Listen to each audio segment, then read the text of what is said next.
Amen. Alors chacun va prendre sa Bible comme moi. Et si tu as une Bible, si tu n'as pas de Bible, tu prends ton téléphone. Et tu vas faire la déclaration avec moi. On y va. Voici ma Bible. Je crois que c'est la parole de Dieu. Je suis ce qu'elle dit que je suis. Je ferai ce qu'elle me recommande de faire. Je sais ce qu'elle dit que je possède. C'est pourquoi je m'engage à la serrer dans mon cœur. Je m'engage à obéir à cette parole à tout prix par la grâce de Dieu au nom de Jésus. Amen. Est-ce que tu peux acclamer pour toi-même? Alors, je vais parler d'un thème impopulaire, l'importance de la bénédiction nuptiale. C'est impopulaire, c'est pas souvent parlé, mais après 7 ans d'église, il est important qu'on mette certains points sous les i, qu'on mette des traits sous les T, afin que tout le monde puisse marcher dans la même direction. Nous avons des églises à ouvrir, il faut que tout le monde ait la même pensée. Le public cible de ces messages, d'abord, ce sont tous les serviteurs, parce que j'aimerais que tous les serviteurs aient la même pensée à l'église, même si nous commençons Haute-Saint-Charles, Limoilou, peu importe l'endroit, que nous puissions avoir la même. Et j'aimerais aussi le deuxième public cible. Les médias, mettez mes trucs. La deuxième public cible, ce sont les célibataires. Il faut que les célibataires sachent qu'est-ce que Dieu dit de la bénédiction nuptiale. Comment ça doit fonctionner? Est-ce que Dieu veut qu'on soit béni à l'église ou non? Il y a des personnes qui, sur Internet qui disent que ça ne sert à rien. Mais qu'est-ce que Dieu dit? Il y a des personnes qui disent que une fois que j'ai donné ma dot, ça suffit. Aujourd'hui, nous avons plusieurs scénarios dans le monde. Alors nous voulons que l'église, les membres de l'église, le peuple de Dieu ne puissent pas fonctionner selon ce que les gens disent, mais selon ce que la parole de Dieu déclare. Le troisième cible, c'est ceux qui vivent déjà ensemble aujourd'hui, mais qui ne sont pas mariés. Ce message est pour vous aussi. La prochaine chose, ce sont ceux-là qui sont ensemble, qui ont donné la dot, mais qui n'ont pas été bénis à l'église. La prochaine cible, ce sont ceux-là qui ont fait l'état civil, mais qui n'ont pas donné la dot et qui ne sont pas bénis à l'église. Et la prochaine dimension, ce sont ceux-là qui ont donné la dot, l'état civil, mais pas l'église. Nous voulons donc savoir toutes ces choses. Et le but de mon message, c'est quoi? C'est amener l'église à comprendre qu'on a besoin de faire bénir son mariage. Que c'est important qu'on bénisse son mariage. Et le deuxième but, c'est quelles sont les conséquences spirituelles de ne pas le faire? Si ton mariage n'a pas été béni, tu risques quoi? Ou tu perds quoi? Et là, mon troisième but, c'est amener ceux-là qui sont dans l'irrégularité à régulariser les choses. Amen. Lisons ensemble 2 textes. Et nous allons mettre les bases. Comme je dis, le temps est déjà avancé. Je vais, par la grâce de Dieu, essayer d'asseoir plusieurs choses. Je suis un enseignant aujourd'hui comme prédicateur. Je prie que le Seigneur m'aide à communiquer sa pensée fidèlement à chaque cœur. Hébreux chapitre 13, verset 4e. Je lirai la version second Semeur et puis second 21 pour ressortir certains détails. La Bible dit que le mariage soit honoré de tous et le lit conjugal exempt de souillure, car Dieu jugera les impudiques et les adultères. Au travers déjà ce verset, je commence par la fin, la Bible dit que Dieu jugera les impudiques et les adultères. Si Dieu s'affaire à juger les gens, c'est que ça l'intéresse. Pourquoi Dieu, qui est aussi grand, créateur de l'univers visible, il a beaucoup de choses à faire, il va perdre son temps à regarder s'il y a des impudiques et des adultères, si ce n'était pas important? C'est que c'est tellement important aux yeux de Dieu que Dieu regarde les impudiques et les adultères. Et il dit, je vais les juger. Peut-être quelqu'un va dire, c'est quoi ce français-là? Un adultère, c'est quoi? Un adultère, c'est une personne mariée qui sort qui sort en intimité avec une personne qui n'est pas sa femme. Ça peut être une autre femme mariée, ça peut être un célibataire. Dieu dit, si les gens vivent ainsi, je vais les juger. Est-ce que c'est le pasteur qui juge? C'est qui juge? Dieu dit, je vais les juger. Même si le pasteur ne dit rien, Dieu t'a déjà jugé. Même si l'église ne dit rien, Dieu t'a déjà jugé.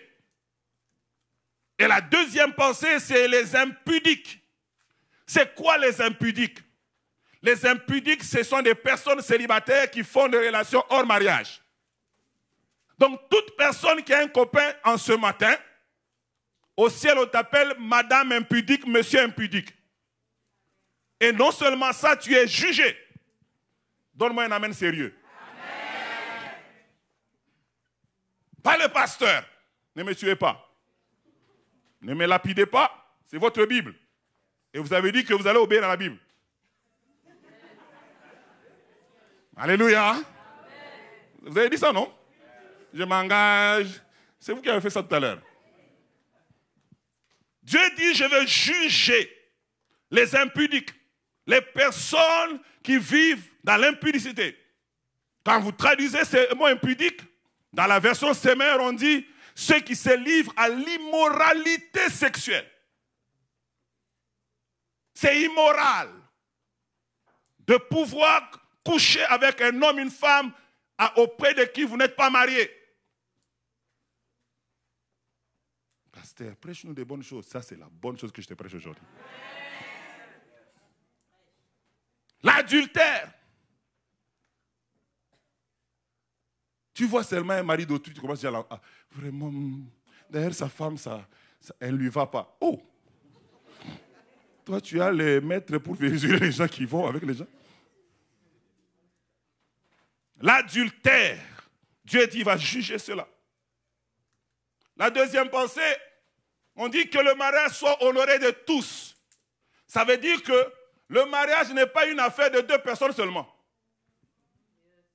Oh, je l'aime. Je m'en fous de ce que les gens pensent. Honoré de tous. Le mariage doit être honoré de tous. Tu ne peux pas te dissoudre de la société et vivre consulter la planète Mars. Et dire que je m'en fous, c'est ce que mon père pense, c'est ce que ma mère pense. Nous, on s'aime, on va aller à Punta Cana, on va faire le mariage là-bas, même s'ils ne veulent pas. Alléluia. Amen. Si vous allez vivre ensemble, même la société dit que vous n'êtes pas mariés. Vous savez ça? Oh, vous ne croyez pas? Vous pouvez être ensemble dans un même appartement, vous faites tout ce que les mariés font, vous commencez à avoir des enfants. Le jour que tu meurs, le monsieur qui est à côté de toi n'est pas ton mari. Ici, on vous a même aidé, conjoint de fait. Mais vous savez que les conjoints de fait n'ont pas tous les droits. Moi, je me rappelle un collègue au travail, il était mourant avec le cancer, maman. Je viens de commencer le travail en 2008. Il est mourant. Et là, il se rappelle qu'ils sont conjoints de fait, ils ont des enfants. Les cancers stade terminal. Ils sont venus faire le mariage sous le lit.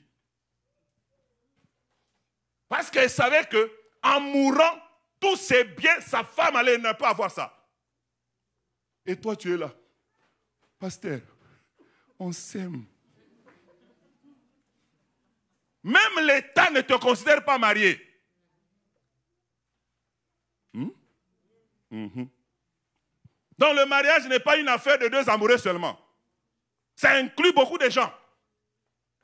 Le mariage doit être honoré de... C'est toi qui avais le projet d'aller à Punta Cana te marier là. Nous annulons ce projet-là dans le nom de Jésus. Amen. Tu voulais fuir tout le monde. Et Seigneur. Version Seigneur dit que chacun respecte le mariage. En fait, Dieu veut dire que c'est une institution auquel je donne beaucoup de valeur. Ce n'est pas un lieu où on joue. C'est pourquoi on dit le mariage, c'est pour les grands. Si tu es grand physiquement, mais tu n'es pas grand à l'intérieur, tu ne te maries pas. Alléluia. Genèse chapitre 1, versets 27 et 28. Dieu créa l'homme à son image. Il créa l'homme et la femme.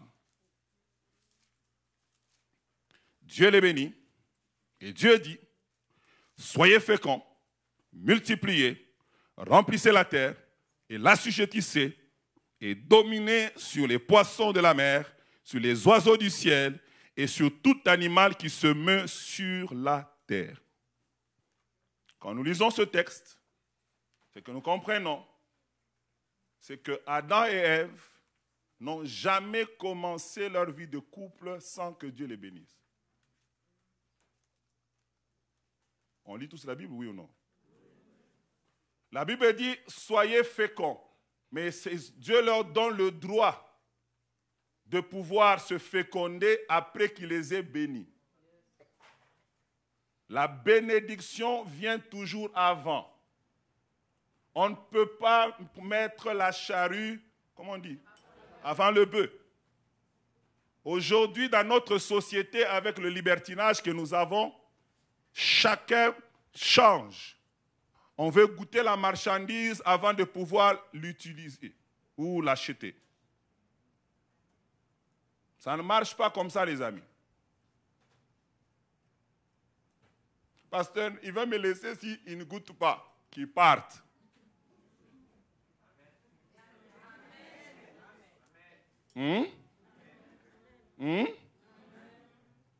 J'ai envoyé à certaines personnes qui sont fiancées à l'église 2 pages d'un des livres que j'ai lus.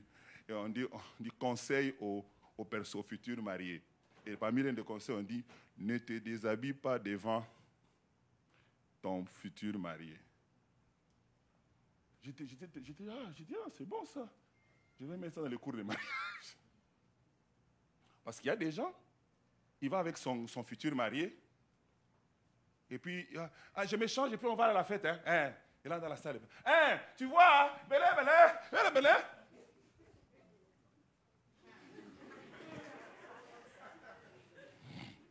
Alléluia. Amen. Et puis, j'ai la conscience tranquille, on n'a rien fait. Tu ne dois pas montrer ta nudité. Oh, il n'a pas touché, il n'a pas mangé. Même si, il ne faut pas qu'il voie. Alléluia. Amen. Oh, parce que c'était seulement le haut. Même si c'est seulement le haut, il ne faut pas qu'il voie. Que Dieu vous bénisse. Amen. La bénédiction de Dieu se demande en principe au début de chaque chose. On ne peut pas demander la bénédiction de Dieu par après. Quand on demande la bénédiction de Dieu par après, c'est un vice de procédure. Dieu s'attend. Tu veux commencer une business, tu demandes la bénédiction de Dieu au début. Tu veux faire un voyage, demande la bénédiction de Dieu au début. Tu veux commencer un chant, demande la bénédiction de Dieu au début. On ne peut pas d'abord, on s'embarque et puis on vient maintenir Dieu dans nos affaires. La procédure légale, c'est que je veux faire quelque chose, j'invite Dieu dans mes affaires et puis maintenant je marche avec Dieu. Alléluia. Amen. Plusieurs aujourd'hui se sont conformés au siècle présent. J'aimerais vous dire, les amis, ce n'est pas parce que le monde le fait que vous devez le faire. Parce qu'en traversant ces portes, vous avez décidé de vous conformer à la Bible. Il ne faut pas dire, pasteur, nous sommes dans une société, ça c'est archaïque. Si c'est archaïque, donc tu n'es pas chrétien. Un chrétien se conforme à sa Bible. Les musulmans se conforment à leur Coran. Quand un musulman arrive, il porte le hijab. Personne ne le juge. Pourquoi? Parce qu'ils se conforment à leur Coran. Mais pourquoi toi, chrétien, tu ne veux pas te conformer à la parole de Dieu? Le problème, c'est que les chrétiens sont complexés. Quand c'est le ramadan, au travail, les musulmans, ils disent on est en ramadan. À l'heure de la prière, ils se déconnectent, ils vont prier. Mais toi et moi, quand nous sommes au travail, même si on dit on va donner un petit repas à la fin du travail, on a dit il ne faut pas manger vendredi, tu bouffes pour socialiser avec les gens. Nous devons suivre la parole de Dieu, les amis. La Bible dit, c'est une lampe à mes pieds, une lumière sur mon sentier. Je marche d'après ce que la Bible dit et non pas selon ce que le monde pense. Je préfère être considéré comme une personne marginalisée, mais je sais en qui j'ai cru. Wow. Quand je préparais mon message, je savais que les amens, il n'y aura pas aujourd'hui. Nous devons rechercher la bénédiction avant d'aller plus loin dans notre union. Dieu a béni avant. Donc, bien-aimé, ne recherche pas à changer les choses. C'est un vice de procédure. Le mariage est une institution divine qui a existé dans la première création et non pas dans la nouvelle création. La nouvelle création, c'est nous avec Jésus, mais le mariage était depuis l'avant. Depuis Genèse, ça existait déjà. Ce n'est pas Christ qui l'a créé, mais ça existait déjà. Et depuis ce moment-là, dans Genèse, Dieu avait déjà une pensée par rapport au mariage. C'est comme ça que Jésus dit, quand on lui pose la question, il dit, est-ce que les hommes peuvent divorcer? Parce que Moïse nous a dit qu'on pouvait donner une lettre de divorce. Jésus dit quelque chose. Il dit, au commencement, il n'en était pas ainsi. Au fait, Jésus est venu rétablir les choses comme au commencement. Jésus veut que les choses se passent comme ils étaient idéalement dans la pensée du Père. Et c'est comme ça que j'aimerais dire à quelqu'un ce matin que quand tu te maries, selon la société et selon la vie de Dieu, il y a 3 étapes nécessaires à faire. Monsieur qui est célibataire, madame célibataire. 3 choses que j'aimerais te faire que tu retiennes. Premièrement, il faut que ça soit reconnu dans ta famille. Tu ne peux pas venir à l'église, même chez moi, je vais te chasser. Je ne peux pas bénir un mariage si ton père n'est pas d'accord. Oh. Tu dois, vous vous aimez, c'est bien, mais tu dois arriver à avoir la bénédiction de vos familles. Parce que le mariage, c'est d'abord vos familles, ce n'est pas l'église. Je répète ça pour que les gens comprennent. À l'église, on n'unit pas le mariage. On bénit le mariage qui a déjà été fait. Ah, quelqu'un n'a pas compris. Je répète encore. Si tu viens à l'église, je prie pour toi, tu n'es pas marié. Le mariage, c'est d'abord la famille. Quand tu as fini de régler les familles, dans certains pays, nous avons là l'état civil. Et l'église bénit ce qui a déjà été fait. Donc si toi, tu as sauté tout ça, tu viens ici et tu dis que pasteur prie pour moi, et que moi je ne suis pas au courant, je prie pour toi. Le ciel ne reconnaît pas que tu es marié.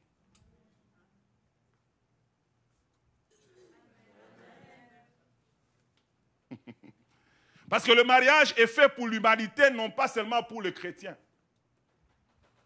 Dieu a créé le mariage avant que le christianisme existe. Et il a mis l'homme et les païens et tout, nous sommes régis par la même chose. Et c'est quoi? C'est que les familles doivent être impliquées. Alléluia. J'aime l'histoire quand vous lisez Genèse chapitre 24. Vous allez voir que quand on doit donner une femme à Isaac, vous allez voir que Eliezer, quand il arrive pour chercher à bénir et plutôt à prendre une femme, il prie. Il prie pour dire que Seigneur, aide-moi à faire le bon choix. J'exhorte les jeunes et les célibataires à prier avant de faire leur choix. La Bible dit, il prie, il dit, Seigneur, la fille qui va sortir la première et qui viendra à ce puits, et à qui je demanderai de l'eau. Et après avoir entendu ma demande, va d'abord me donner de l'eau et puis va aller s'occuper de mes chevaux. Que celle-là soit la femme de mon Seigneur. J'aimerais te dire, Dieu peut te conduire à faire un bon choix. Ne regarde pas seulement les mollets, mais regarde ce que Dieu peut te dire de faire. Et la Bible dit, il a prié. Et quelques temps après, il voit une fille qui sort. Il fait ce qu'il a demandé au Seigneur. Et la Bible dit, la fille dit, oh, il n'y a pas de problème, je te donne de l'eau et je vais m'occuper de tes chevaux. Il était là en train d'être stupéfait de voir comment Dieu réalisait le signe qu'il avait donné. Mais ce que j'aime de sa maman, c'est que ce gars n'est pas sorti comme ça et dit, non, maintenant comme le signe s'est réalisé, prenons la route, direction voir Isaac. Non. La Bible dit, il a pris un anneau, il a donné à la femme pour dire, va voir ta famille. Mais toi, vous vous rencontrez au métro, vous commencez vos affaires. La Bible dit quand comment s'appelle son nom? Rebecca a reçu, elle a couru chez ses parents. Dit, regarde ce que cet homme m'a dit. Regarde cet homme, ce qu'il m'a donné. Et eux, ils savaient dans leur coutume que c'était le signe. Comme dans certaines cultures, il faut écrire une lettre. Comme aujourd'hui, il faut écrire des lettres. Donc, c'était la coutume à l'époque. Et il a dit, avec ça, je comprends qu'il me demande la main. Mais toi, ta relation là, ça fait 3 ans. Ton père n'est pas au courant. Ta mère n'est pas au courant. Tu es là en train de tourner, monter, restaurant. C'est quoi l'affaire?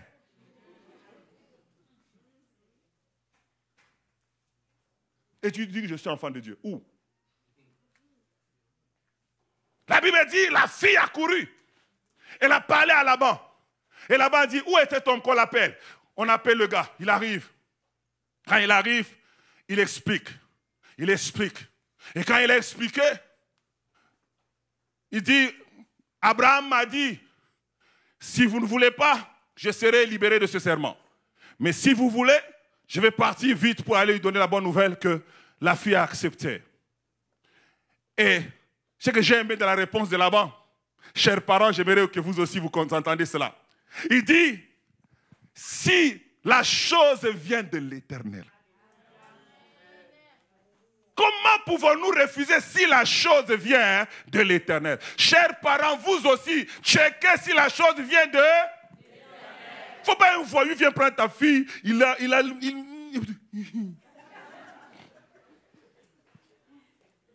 dit, si la chose vient de l'Éternel, qui sommes-nous pour nous opposer à la chose?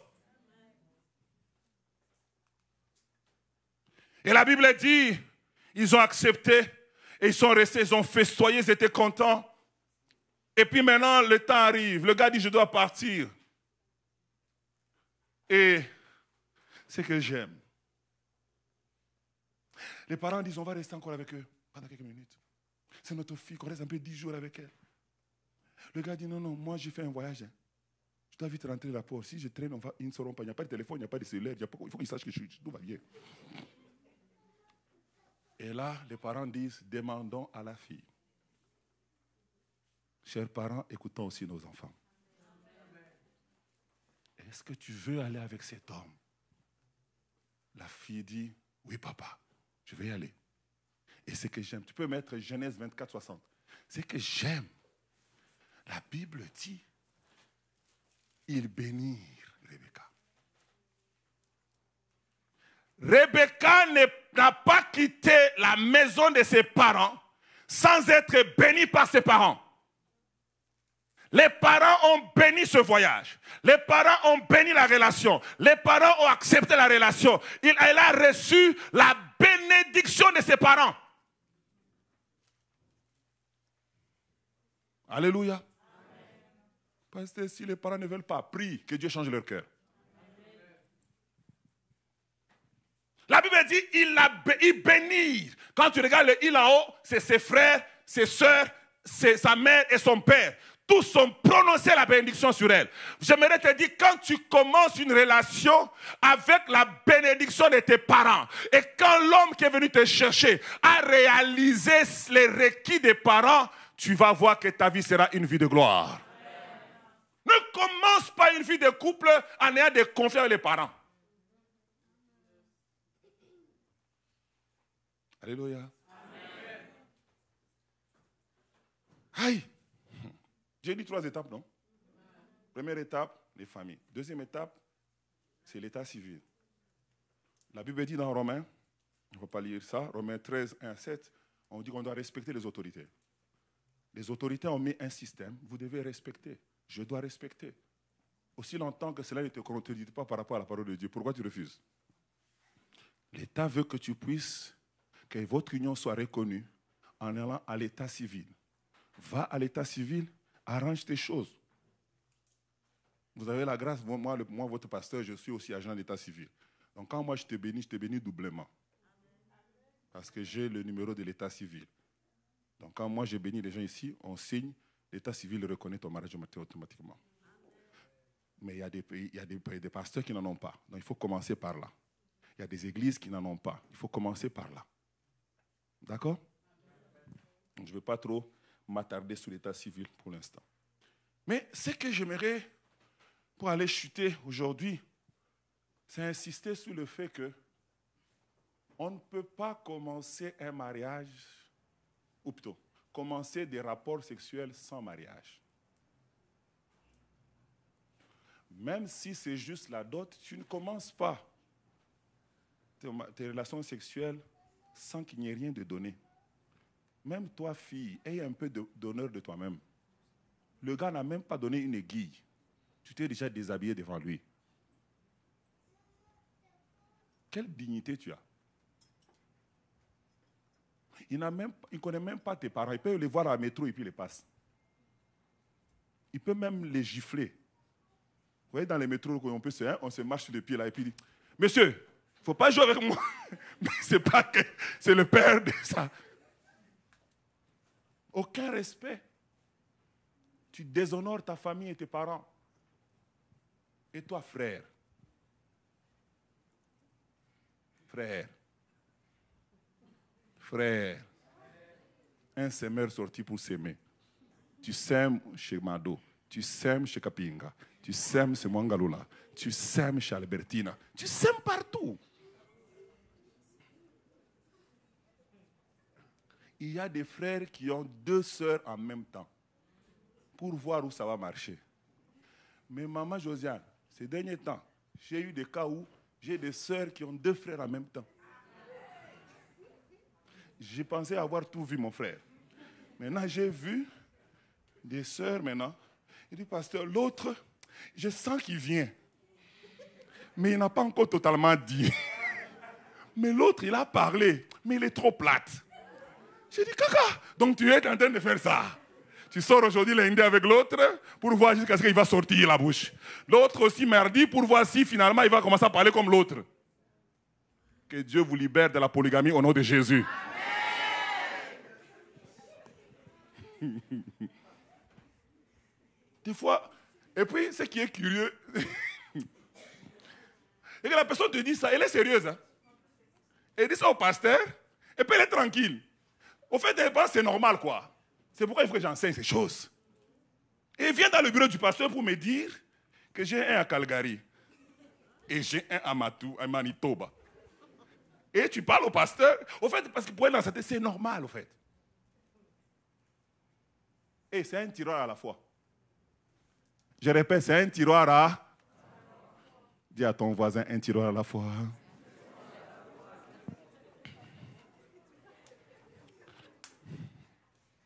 Ok, donc, quand nous revenons dans Genèse, nous avons vu que Dieu les bénit et leur dit, soyez féconds. Au fait, ce texte-là veut nous dire, pas de rapport sexuel avant le mariage. Et c'est ce que je vais essayer de démontrer parce qu'il y a des gens qui ne croient pas ça. Je répète encore, pas de rapport sexuel dans le mariage. Tu vas même me rêver avec ça. Pas de rapport sexuel avant le mariage. Pas de rapport sexuel avant le mariage. Pas de rapport sexuel avant le mariage. Pas de rapport sexuel avant le mariage. Pas de rapport sexuel avant le mariage. Au nom de Jésus de Nazareth. Ils viennent ici, nous levons nos saintes mains.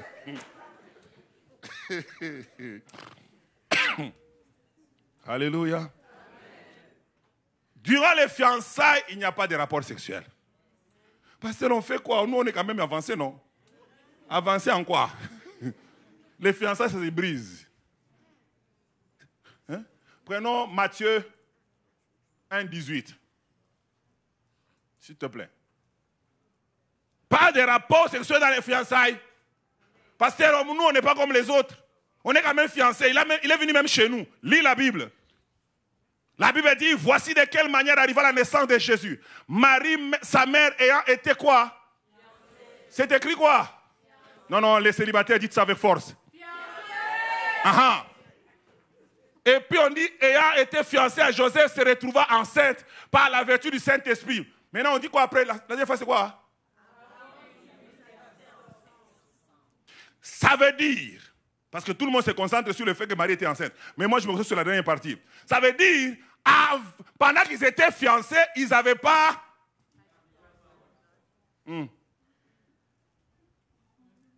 Oh, pasteur, moi, je n'habite pas ensemble. Mais toi, je n'habite pas ensemble, mais vous couchez ensemble. C'est pareil.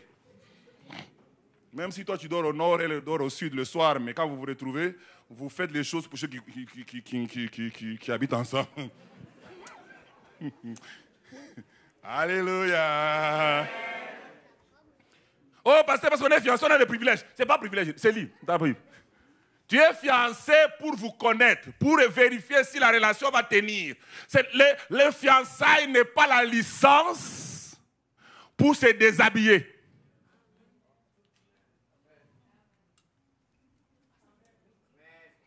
Maintenant, on est fiancé. C'est quoi qui nous est permis, qui n'est pas permis? Il vous est permis d'aller au restaurant ensemble, de vous asseoir et de discuter sur votre avenir. Et les gens, quand ils demandent ça, ils attendent que je dise qu'il est permis. Alléluia. Sois patient, le fruit là, tu vas les manger toute ta vie. La Bible dit, étant fiancés, c'est Marie et Joseph là, ils étaient fiancés. Oh, le pasteur, il a dit que c'est loi. C'est votre Bible, oui ou non? Vous avez dit que vous allez obéir à votre Bible, oui ou non? Vous vous rappelez, hein? Ah, vous êtes engagé d'obéir. Avant qu'ils eussent habité ensemble. C'est pour cela que Joseph a dit, moi je ne connais pas cette affaire-là. Imaginez-vous que Joseph couchait avec Marie. Il y aurait une confusion. Il aurait dit, ah, peut-être que c'est moi. Ça allait battre trop fort. Mais Joseph était certain. Il dit, moi, cette grossesse-là, je ne la connais pas, pardon. Parce que je ne t'ai jamais touché. Mais toi, tu as des problèmes, pourquoi? Parce que Matthieu a goûté. Jean-Sébastien a goûté. Albertine a goûté. À un moment donné, tu ne sais plus c'est qui. Amen. Pasteur, nous, on utilise des préservatifs. L'acte sexuel, ce n'est pas seulement la nourriture de persistance. Dès que vous commencez à tirer langue, c'est déjà l'acte sexuel.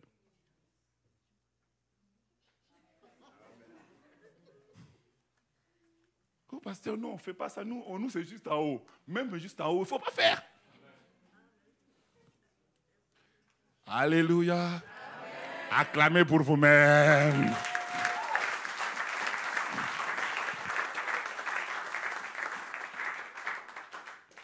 Regardez l'histoire de Jacob que j'étais en train de vous parler.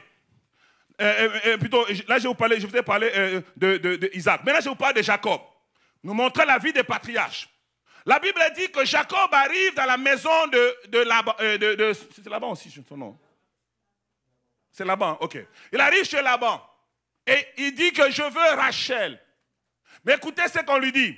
Tu ne l'auras pas si tu ne travailles pas 7 ans.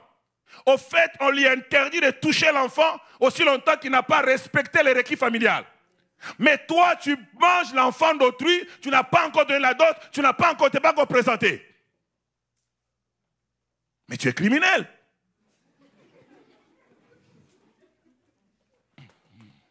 La Bible dit au verset 20, Genèse 29, verset 20, « Ainsi Jacob servit 7 années pour Rachel. Elle fut à ses yeux comme quelques jours parce qu'il l'aimait. Ensuite, Jacob dit à Laban, « Donne-moi ma femme, car mon temps est accompli et j'irai vers elle. » C'est-à-dire que je ne suis jamais allé avant. Maintenant, je vais aller vers elle parce que j'ai fait les requis que vous avez demandés. Toi qui aimes avec quelqu'un, on n'a pas encore doté. Je te demande aujourd'hui par l'onction du Saint-Esprit, va régulariser cela au nom de Jésus.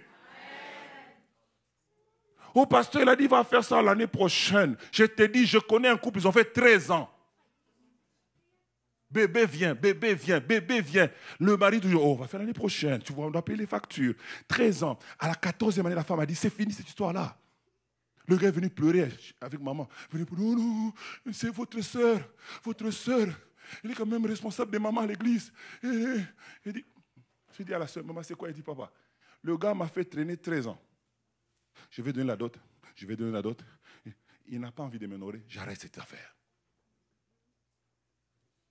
Mon frère, la femme que tu as là, que tu mets chez toi, tu es en train de faire enfant après enfant, et tu n'as rien donné à ses parents. Un jour, elle va se réveiller, elle va partir. Jacob a servi 7 ans avant d'aller vers elle.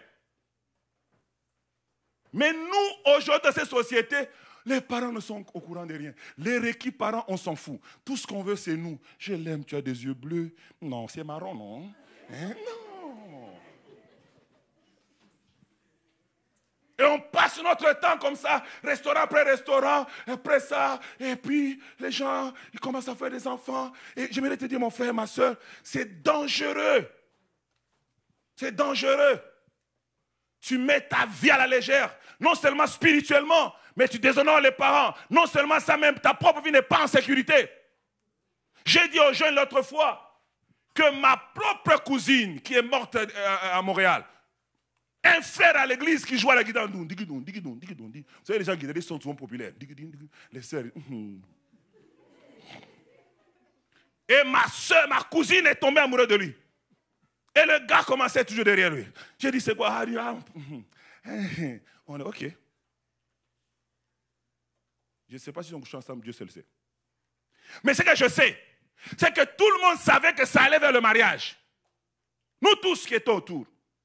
Mais un jour, le gars arrive, il lui dit, je t'invite à la présentation de ma fiancée. J'aimerais te dire, quand tu passes du temps avec un gars, tu montes, tu descends, tu n'as aucune assurance. Aucune assurance. Je répète, aucune assurance. Et en plus de ça, tu te déshabilles. Je ne vous parle pas de fables, c'est ma cousine à moi propre. Quand on était choqués, elle m'a dit, Thierry, je ne vais pas me battre pour un homme. Il a fait ça, c'est correct. Je vais même aller le jour-là pour le regarder dans les yeux pendant qu'il fait ça. On est parti. J'étais responsable des jeunes. Je devais aller.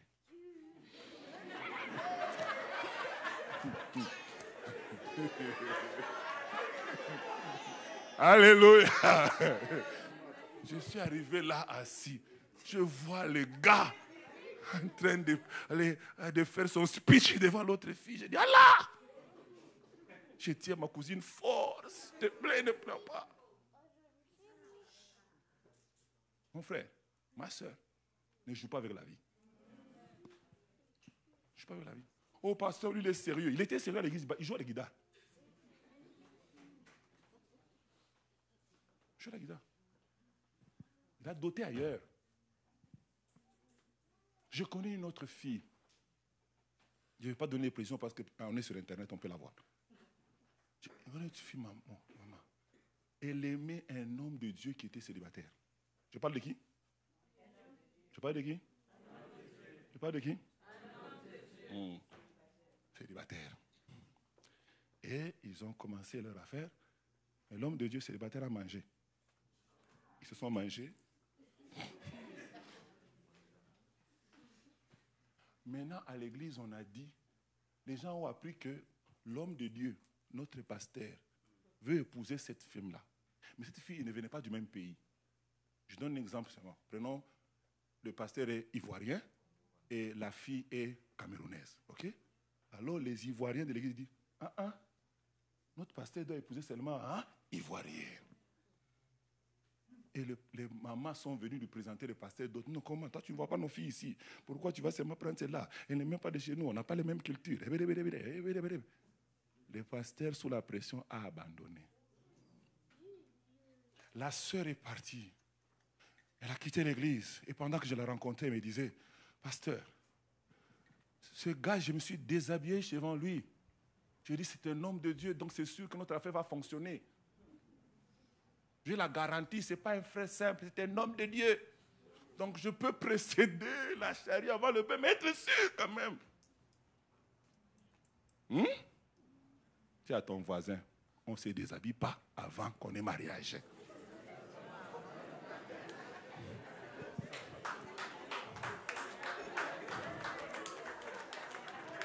Il n'y a que les gens ici qui ont acclamé. Est-ce qu'on peut acclamer le Seigneur très bien?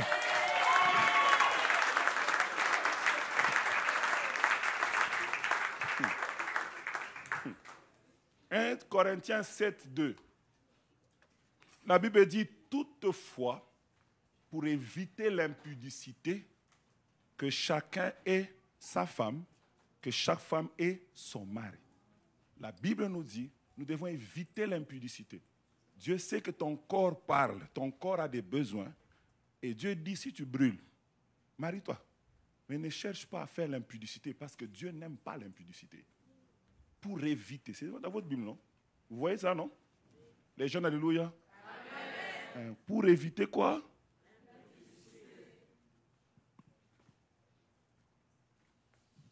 Il y avait quelqu'un qui disait, mais comment Dieu peut dire ça? Dieu est amour, non? Et ce qu'on fait, c'est l'amour, non? J'ai dit à des gens qui sont... Ils veulent prêcher Dieu.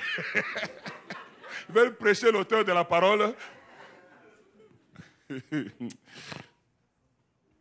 Pas de sexe avant le mariage. Pas de sexe durant les fiançailles. Au nom de Jésus de Nazareth. La jeunesse de Québec, je suis en train de vous parler. Je dis pas de sexe avant le mariage. Pas de sexe pendant les fiançailles. Au nom de Jésus de Nazareth. Et je continue encore. Pas de sexe avant de donner la dot. Pas de sexe avant de passer à la mairie. Je dis, c'est demain, non? D'ailleurs, on a rendez-vous déjà demain à la mairie. Donc, on peut commencer. Non. Il dit non, merci. Parce qu'il y a des gens, les jours-là même, ils refusent. Les jours-là même. Donc, il ne faut pas penser que lui, il est l'ange de Dieu. Non, non. On arrive là-bas, on finit nos affaires. Je vais finir avec ça, que j'ai beaucoup aimé. Quand Joseph, plutôt, comment il s'appelle son nom? Jacob se plaint, après avoir travaillé 7 ans. Là-bas, comme il n'y avait pas d'éclairage comme nous, la nuit, lui, il dit ce soir, Rachel, je t'ai attendu, Rachel. Et quand il dort, il entend une femme, il dit alléluia, Rachel est là. Il fait ses affaires, il se réveille le matin, il dit oh Seigneur, merci Rachel. Hey! C'est Léa. Il dit ah! Là, il va voir son beau-père, il dit non, on ne fait pas ça. J'ai travaillé pour Rachel, comment tu m'as fait ça? Tu m'as trompé. Mais la réponse de Laban nous donne un principe biblique. Laban lui dit, au verset 25,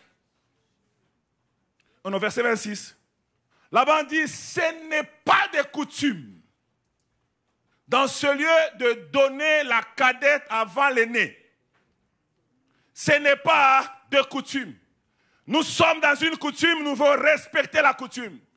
Et j'ai symbolisé ici l'aîné comme étant le spirituel et la cadette comme étant le physique. Ce n'est pas de coutume dans le royaume de Dieu de toucher le corps d'une femme, d'un homme avant que Dieu ne vous bénisse. Ce n'est pas de coutume chez nous. C'est peut-être comme ça dans le monde, mais dans la maison de Dieu, ce n'est pas de coutume de se déshabiller chez un homme avant que cet homme puisse compléter ses devoirs. Même si tu ne dis pas Amen, moi je dis Amen bien. Ce n'est pas de coutume. Nous sommes dans une nouvelle coutume. Nous avons notre coutume. Il dit, Jacob, tu viens dans ma famille, donc tu dois te conformer à notre coutume. Et vous aussi, vous êtes dans la coutume du royaume de Dieu. Vous devez vous conformer à la coutume du royaume. Et la coutume du royaume dit, on bénit d'abord avant de toucher ou de manger. Et toi qui as déjà mangé, la miséricorde de Dieu est toujours là. Dieu n'envoie pas ce message juste pour te montrer ton erreur, mais te dit tu peux réparer. On demande pardon. Et si tu es là pour faire déjà des enfants et que vous êtes dans cet état-là, venez nous voir. Nous allons régulariser les choses. Nous allons vous bénir. Comme je dis toujours, le mariage, ce n'est pas les fanfares. Le mariage, ce n'est pas la bouffe. Le mariage, c'est vous arranger chez les parents. Et pour nous, les chrétiens, on vous bénit cette union au début de votre relation. Si tu es là, tu dis que, pasteur, moi, on a fait l'état civil, mais les parents n'ont pas encore fait. Je t'exhorte que tu puisses aller régulariser. Il faut dire, pasteur, je n'ai pas l'argent. Cherche l'argent. Quand tu veux aller à Punta Cana, tu fais double travail, tu trouves l'argent. Seulement pour la dot, tu commences à expliquer les Français ici. Cherche l'argent. Si tu n'en as pas assez, parle à ta belle famille. Dis, écoutez, voilà ce que j'ai. Qui voient au moins la bonne volonté. Tu ne peux pas rester un enfant d'autrui et vous faites enfant. Et puis, tu ne donnes rien. Si tu as épousé une haïtienne, il n'y a pas de dot. Gloire à Dieu. Chez les haïtiens, il n'y a pas de dot. Chez les Québécois, il n'y a pas de dot. Mais il y a la présentation. Tu dois te présenter quand même à la famille. Il faut que la famille te bénisse. Ta famille accepte. Donc, si tu n'es jamais présenté chez ton amoureux québécois, il faut aller. Ta famille doit partir avec toi. Ça doit être un engagement sérieux.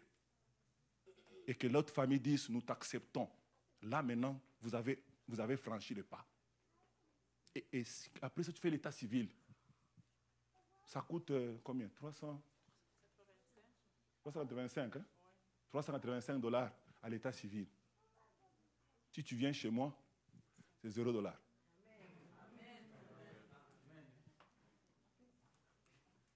Bien que mon équipe veut que vous puissiez aussi me bénir. Hein. Parce que Darrell, c'est lui le préposé au mariage. C'est lui, quand tu veux te marier, il faut s'inscrire chez Darrell. Et Darrell me dit, non, pasteur, ça ne va pas quand même. Hein? Toi, 0 $, non. Parce qu'il y a des églises ici, pour se marier, c'est 850 $. Il y a l'enseignement qu'on vous donne, c'est 400 $ ou 500. Et puis l'état civil, 350. Faites les calculs. 850. Si tu n'as pas ça, on ne te marie pas. Je ne les condamne pas. Parce que moi aussi, je paye ma licence. Et je travaille pendant des heures, demandant à ma femme, je prends des heures pour vous enseigner. Il faudrait que je dorme. Je viens chasser même les démons dans ta vie. Parce que quand les gens se marient, des fois, quand je regarde, moi, Moujing, si elle entre ici, avec les démons qu'elle a là, le mariage va être tué. On va faire délivrance avant. On fait délivrance même. C'est pourquoi Darrell dit non, papa, tu travailles trop. J'ai rempli les papiers de l'état civil. J'envoie les documents. Il dit non, papa, tu travailles trop. Il faut quand même que ces gens-là te bénissent. Mais moi, je dis, vous pouvez me bénir, il n'y a pas de problème. Il y a des gens qu'on a bénis ici qui m'ont béni de leur propre chef. Je vais manger, ne vous en faites pas, je vais bouffer. Mais je ne veux pas juste t'exiger. Peut-être toi, tu peux dans un cas, tu n'as pas d'argent. C'est pourquoi je laisse cette latitude-là. Mais j'aimerais juste te dire, tu ne peux pas être prêt à porter un costume de 500 $, mais tu ne veux pas travailler pour la dot. Non, non, non, non. Il y a quelque chose qui ne marche pas. Tu fais exprès. Et toi, tu es là. Non, papa, il n'a pas d'argent. Tu sais que la situation est compliquée. Mais il a été berné, ma soeur. Un jour, il va se réveiller, il va épouser Albertina. Tu vas pleurer ici. Tu vas rester avec les enfants là. Et tu vois que se marier avec les enfants, ce n'est pas facile. Hein? Alléluia. Donc, régularisons. Régularisons, les amis. Je dis, ce n'est pas la grosse fête qui m'intéresse. Allez regarder vos parents, et puis vous venez, pasteur, on a réglé les parents. Parce que dans les jours à venir, je suis en train de monter un comité. Tu viens comme ça, là, l'ancien Joël appelle ton père. Pour demander si il a bouffé la dot.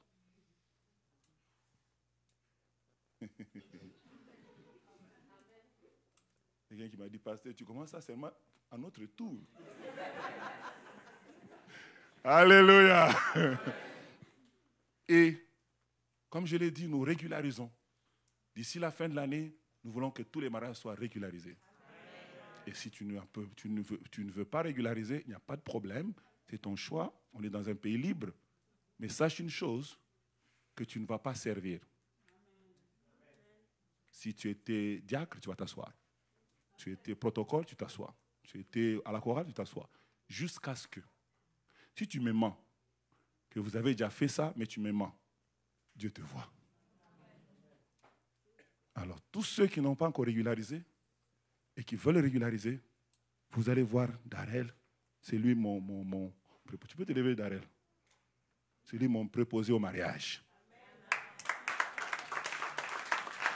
Donc, il va vous dire toutes les conditions, tout ce qu'on a besoin de faire pour vous aider à régulariser les choses. C'est très important, les amis. Nous allons continuer la semaine prochaine pour vous expliquer les bénéfices et tout le reste. Mais j'ai d'abord voulu établir ces fondements pour que vous sachiez que le mariage, ça commence dans la famille. Si tu as négligé ta famille, il faut aller rentrer là-bas. Oh, mon père est vieux, il faut rentrer là-bas. Même s'il est vieux, sa bouche sort la bénédiction. Tu ne peux pas l'outrepasser. Fais tout ce qui est à ton pouvoir, qu'il te dise, je te bénis. Même s'il dit, bon, je n'aime pas ce monsieur-là, mais je te bénis quand même. Il a béni. Il ne faut pas, oh, moi je m'en fous, on va aller à Punta Cana, nous allons rester à deux là-bas. Punta Cana? Que Dieu vous bénisse.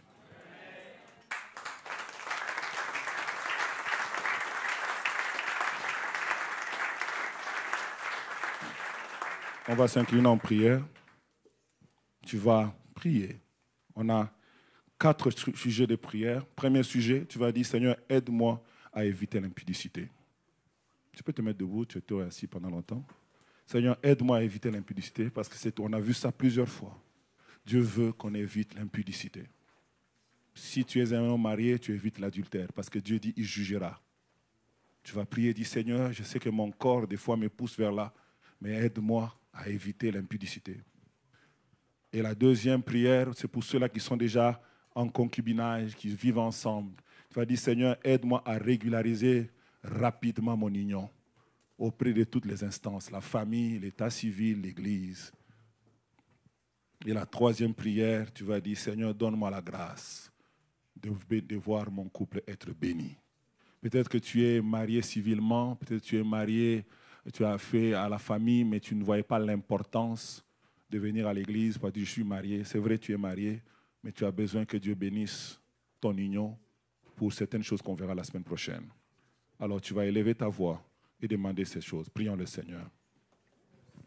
Ibrado salamandere keramaso braikenta glori marishteki rinda rabro deskeli predeska lamanda rabo deshinta e baba baba sakariande rebo salemande rebodia rengando robo sapra kelengando robo shantum e branda sham Mare bore kentangala mare bronde kele manasa inzongande re brankala mande rebo shinte.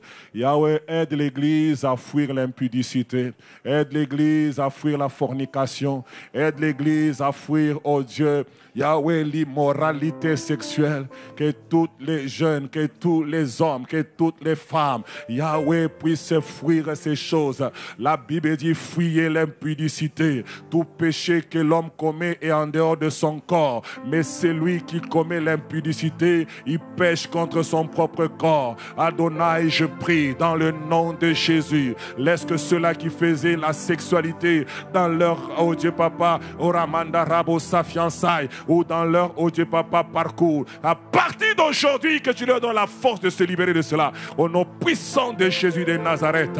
Ceux-là qui n'ont pas soumis leur union à la famille, qui n'ont pas soumis leur union à l'état civil, qu'ils régularisent dans le nom puissant de Jésus. Ceux-là qui n'ont pas fait devant toi, qui n'ont pas apporté leur alliance devant toi, qui n'ont pas apporté leur union devant toi, je prie le Seigneur dans le nom de Jésus, amène-les à régulariser cela au nom puissant de Jésus. Père, tu m'as dit, sanctifie mon église. Je prie, Père, que tu sanctifies l'église par ces paroles. Que le Saint-Esprit poursuive les hommes et les femmes qui étaient sur le son de ma voix. Ceux qui sont en ligne, ceux qui écoutent ce message. Que tu les poursuives même dans leur chambre, afin qu'ils régularisent. Que chaque fois qu'ils voudront se déshabiller, qu'ils se rappellent que tu veux que les hommes évitent l'impudicité. Je prie que ma soeur se rappelle. Je prie que mon frère se rappelle. Je prie que le serviteur, la servante se souvienne qu'elle a besoin d'honorer le mariage. Et cela doit être honoré de tous. Non pas seulement des conjoints, mais de tous, le mariage doit être honoré. Père, fais-le. Père, nous scellons ce message dans le sang de l'agneau et que le Saint-Esprit le fasse retentir jusqu'au retour de Christ. Au nom de Jésus, nous disons Amen en applaudissant très fort le roi des rois.